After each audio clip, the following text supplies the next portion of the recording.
नमस्कार। आज गोवर्धन पूजा का दिन था, तो मैंने सुबह सुबह उठकर जल्दी 6 बजे गोवर्धन बनाना चालू कर दिया था।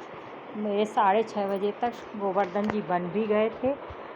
और मेरे यहाँ पूरे गांव के प्रतीक के रूप में गोवर्धन जी बनाए जाते हैं। कहीं कहीं सिर्फ भगवान की मूर्ति बनती है, कृष्ण भगवान की, गोवर्धन पर्वत को लिए हुए। लेकिन हम लोगों के यहाँ तो इस तरह से बनाए जाते हैं। आप लोगों के यहाँ कैसे बनते बताइएगा। और मेरे यहाँ सुहाग भी लिया जाएगा है, इसलिए मैंने नहा धो करके 9 बजे तैयार हुई। तब मैं ऊपर पूजा करने के लिए आई हूँ। इसमें एक गौरा जी बनाई जाती हैं। गौरा जी एक मूर्ति के रूप में रखी जाती हैं, उनसे सुहाग लिया जाता है। और जैसे सब पूजा में कलश वगैरह रखते हैं, उसी तरह से इसमें भी कलश रखा है। और हमें कलश का भी पूजन करना है और गौरा जी का भी पूजन करना है। और गोवर्धन जी को भी हमें बहुत सी चीज़ें खिलानी रहती, क्योंकि वो हमारे घर में आज मेहमान के रूप में आए हुए हैं। तो हमें उनको जितनी ज़्यादा से ज़्यादा चीज़ें हों वो खिलानी चाहिए। इसलिए मैंने उनके लिए लेके आई हूँ। उनकी भी पूजन करना है, उनको भी खिलाना है। तो अभी तो गौरा जी से सुहाग ले रही हूँ। और इसमें एक वो चिड़िया बनाई जाती है और चिड़िया के अंडे भी बनते हैं। किसी किसी के यहाँ चावल के बनते हैं, लेकिन मेरे यहाँ तो खोए की बनाई जाती है। उसको खाना रहता है गौरा जी की पूजा करने के बाद ही। उसके बाद सुहाग लिया जाता है। और जब दीपावली की पूजा होती है तो उसी जो एक कलश रखा जाता है, जिस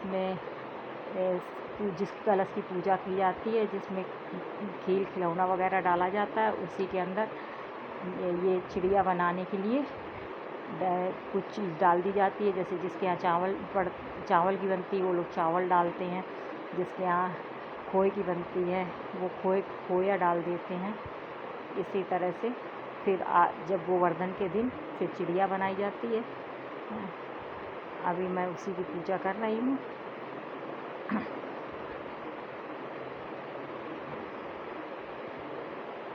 पूजन तो जैसे सामान्यतः सब करे जाते हैं उसी तरह से होता है इसमें भी।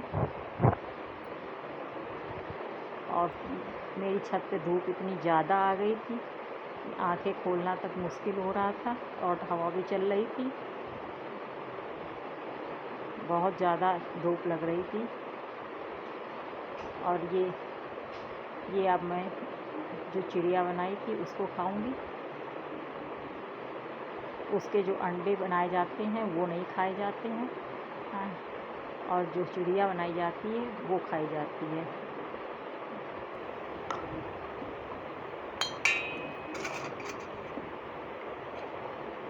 इसके बाद खाने के बाद हमें हाथ धोने रहेंगे। हाथ धोने के बाद में तब सुहाग लिया जाता है। अब मैंने सुहाग ले लिया है।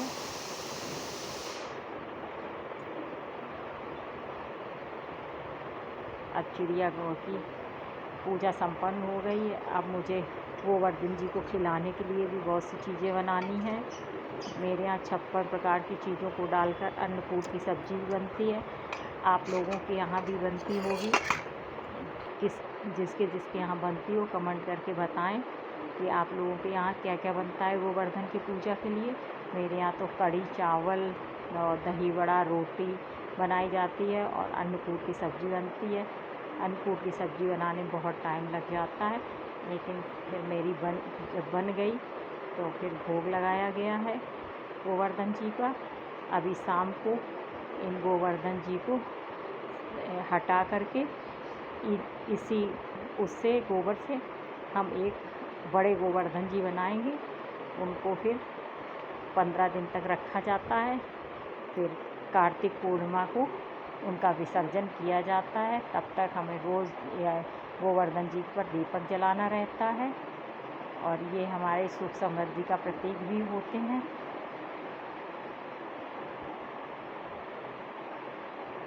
अब इनका भोग लग गया है।